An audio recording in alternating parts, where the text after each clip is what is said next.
ছিলে বোধহয়। কোনই পাইনি, মানে এইসবে আমি আর ভয় পাই না, মানে অনেক কিছু হয়ে গেছে জীবনে, এই আর আমি ভয় হয়েছে ওইটা এখন না ভাবাই ভালো, যে কটা মানুষ কিভাবে কোনটা কিভাবে দেখছে, না তোমার পিঠ পিছে বলছে, না তুমি সরে গেলে অন্য কথা বলছে, না চেঞ্জ হয়ে যাচ্ছে, মানে এটাই স্বাভাবিক বলে ধরে নিয়ে এগিয়ে নিয়ে কি বল। আমি যেহেতু কুসংস্কারাচ্ছন্ন কিংবা কোনো রকম ওসবে বিশ্বাস করি না, খুব কঠিন হবে আর কি আমাকে কিছু করতে গেলে আর কি, সেটা আমি জানি। জি বাংলার কোন গোপনে মন ভেসেছে ধারাবাহিকে নানান টুইস্ট এন্ড টার্নস আসতে চলেছে, কিন্তু তার মাঝে শুটিং এ নতুন প্রোমো দর্শকেরা দেখতে পাবেন কিছুদিনের মধ্যেই। তবে তার মাঝে শুটিং এ একটু ফাঁক আর একটু আর কি সুইট ক্রেভিংস বোধহয় হয়েছে।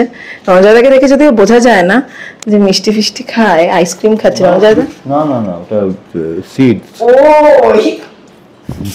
বাইরেটা দেখে জাজ করা উচিত নয়, বুঝে গেলাম আবারও।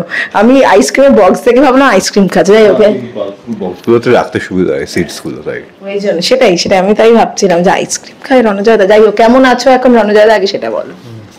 এমনি ভালো আছি, শরীরটা একটু খারাপ, এমনি ঠিক আছে, বাদ বাকি। তোমার ওপর দিয়ে যে ঝড়টা গেল, ঝড়ই বলি, জীবনটাকে একটু অন্যরকম ভাবে দেখলে, যেটা কখনো ভাবনি সেটা হলো, তারপর কিছুটাই কাটিয়ে উঠতে পেরেছো, সেই পরিস্থিতি থেকে বেরোতে পেরেছো রণজয়দা?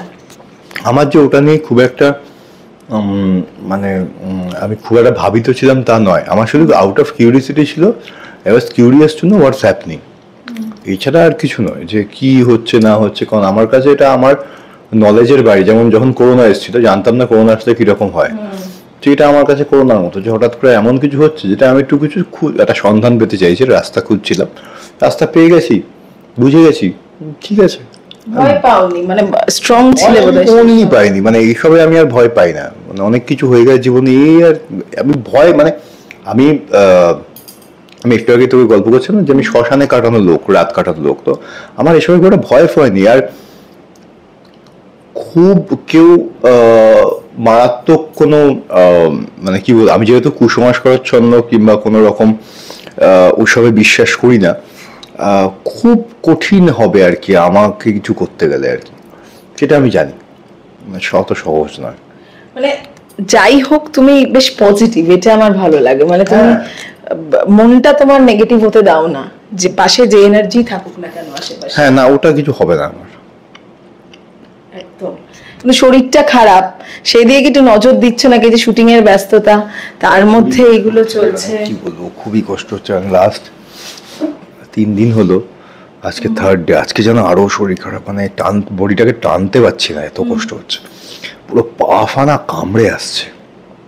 জ্বর হালকা কালকে ছিল, আজকে জ্বর পর আসেনি, চোখ ফুক কেমন বন্ধ হয়ে আসছে, চোখ ফুক মনে হচ্ছে তোর মানে আগুন জ্বলছে চোখের মধ্যে, গরম গরম নিঃশ্বাস পড়ছে, আর এত উইক লাগছে বলে বোঝাতে না, মাথা ভার তুলতে পারছি না। এই নিয়ে আউটডোর শ্যুট, তার মাঝখানে আমার মনে হচ্ছে এটা হচ্ছে ওই প্রিমিয়ারের দিন, আমাদের রাশের প্রিমিয়ার ছিল, ওদিন বৃষ্টি পড়ছিল, বাড়ির লোক এসেছিল, তো এবার বাড়ির সবাইকে সবার জন্য একটা অন্য গাড়ি করা হয়েছিল, আমার গাড়ি আলাদা ছিল, তো তাদেরকে, আমার কাছে ছাতা ছিল না, তোদের প্রেস মিডিয়ারই কারো কাছ থেকে আমি একটা ছাতা নিয়ে ওই প্রিয়ার পেছন দিকটা দিয়ে ওই জাস্ট গাড়িতে ওঠা অব্দি, কিন্তু ওইটুকু তো ভিজে যাবে, ছাতা দিয়ে বাড়ির লোকজনদের কোনো রকমে তুলে এবার ছাতাটা তাকে ফেরত দিয়ে নিজের গাড়িতে যখন নিজে উঠতে গেছি, উঠতে উঠতে পুরো ভিজে গেল।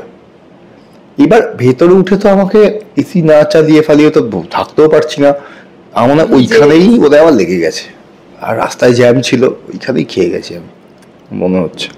তুমি ডাউন, কিন্তু এখানে তো আমরা যেটা দেখতে পাচ্ছি, অনিকেতের জীবন এখন বেশ ঘন ঘটা নানান একের পর এক আসতে চলেছে, সেই সঙ্গে তাল মিলিয়ে চলা রণজয়দা বেশ কঠিন বোধহয়। না মানে ওটা তো কাজ, ওটা কাজ খারাপ, তবু আর কি ওইখানে স্ট্রং না, আমার তো কোনো চাপ না, চাপ না, আমার তো শুধু সাপোর্ট করা কাজ, সাপোর্ট করতে বেশি কষ্ট। হ্যাঁ তাই তো, আমি সাপোর্ট করি, ঠিক, ইয়েস ঠিক বলছো, শুধু সাপোর্ট নয়। কিন্তু যাই হোক, একটু সিরিয়ালে যাই, যে এখন তো আবার মন্দার নতুন রূপ নিয়েছে, সে মন্দার কিনা আমরা বুঝতেও পারছি না, এই যে মুহূর্তের মধ্যে মানুষ বদলানো পরিস্থিতিতে, সেটা কতটা দেখেছো? আমরা মন্দারকে বদলে যেতে দেখছি, যদিও তার একটা পরিস্থিতি আছে, তার কি ঘটেছে আমরা জানি না, এরকম কতটা বদলাতে দেখো তুমি, এরকম মুহূর্তের মধ্যে বদলে গেল, চিনতেই পারছো না মানুষদেরকে।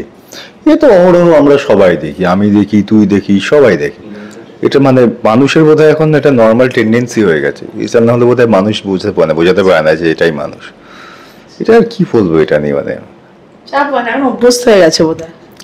হ্যাঁ মানে এটাই বলতে গেলে আমাদের এই রাস পরিবারের যে সময় দেখানো হয়েছে, যেভাবে দেখানো হয়েছে, যে মানুষের সরলতা দেখানো হয়েছে, কিংবা যে পরিবারে আমি বড় হয়েছি আমার মামা বাড়ি, এই সরলতা, এই কিছুদিন আগে পঙ্কজ সিবারের একটা ইন্টারভিউ শুনছিলাম, দারুণ লেগেছে আমার, যে সরলতা প্র্যাকটিস করতে হয়, ইনোসেন্স ওটা প্র্যাকটিস করতে হয়। তো আমার বাড়ির লোককে আমি দেখেছি যে সরলতা প্র্যাকটিস করেন তারা, কিন্তু না জেনে করেন বলেই তারা অতটা সরল এবং অতটা পিওর। তো এই লোকজন তো খুবই অল্প সংখ্যক, তাই না? তো তা বাদ বাকি অধিকাংশ লোক কিছুতেই নেই, না কাজে আছে না নেই, জীবনে, এবং সেই জন্য সেটা অভিনয় তো রিফ্লেক্ট করে আর কি। একদম অভিনেতা হতে গেলে তো খুবই প্রয়োজন আর কি, ঠিক আছে। তো সেই জন্যে মনে হয় যে ওইটা এখন না ভাবাই ভালো, যে কটা মানুষ কিভাবে কোনটা কিভাবে দেখছে, না তোমার পিঠ পিছে বলছে, না তুমি সরে গেলে অন্য কথা বলছে, না চেঞ্জ হয়ে যাচ্ছে, মানে এটাই স্বাভাবিক বলে ধরে নিয়ে এগিয়ে নিয়ে যেতে হবে। আমি না বদলালেই হলো, আমি না বদলালেই হলো, কারেক্ট। যাই হোক, শেষ করব, ডাক পড়েছে, কিন্তু শেষে একটাই কথা, এই যে একটা নেগেটিভিটি মানে কোথাও গিয়ে গ্রাস করছিল বলবো না, কিন্তু কোথাও একটু হলেও জীবন ছুঁয়েছে বোধহয় রণজয়দার, একটা এনার্জি বলতে পারি। কিন্তু পাশাপাশি এই যে বড় পর্দায় কাজ, এত ভালোবাসা পাওয়া, ছোট পর্দায়, সব জায়গায় তুমি বোধহয় এই পজিটিভ দিকটাকেই সঙ্গে রাখো, ওইটা ঠিক আছে, সরে যা। হ্যাঁ মানে একদমই, মানে আমি খুবই ব্লেসড, এবং এই যে নিঃস্বার্থ ভালোবাসা যেটা আমি পাই এবং সর্বক্ষণ পাচ্ছি, এইটা যে মানে এর এর কোনো আলাদা আর কিছু হতে পারে না। মানে আমার মনে হয় এটা তো আলটিমেট মানে এই আমরা যে পৃথিবীতে বাস করি, আমার নিঃস্বার্থ ভালোবাসাকে ভগবানের আখ্যা দেওয়া। একদম, থ্যাংক ইউ। শেষ করবো, শেষে কি বলবে দর্শক, যেটা বলতে হয়, অনিকেত আর কি আসছে জীবনে, অনিকেত শ্যামলী, অনিকেতের কি আসছে জীবনে জানি না, সকালে বুঝতে পারি না বিকালে কি আসবে, তো এটা বলা খুব মুশকিল। তবে কোন গোপনে মন ভেসেছে আপনাদের ভালোবাসায় 1 বছরের উপর হয়ে গেল, আমরা আপনাদেরকে এন্টারটেইন করার সুযোগ পাচ্ছি, তো চেষ্টা করব আরও এইভাবে ঠিকঠাকভাবে আপনাদেরকে এন্টারটেইন করার। সোম থেকে শনি রাত 8:30টায় শুধুমাত্র জি বাংলায়।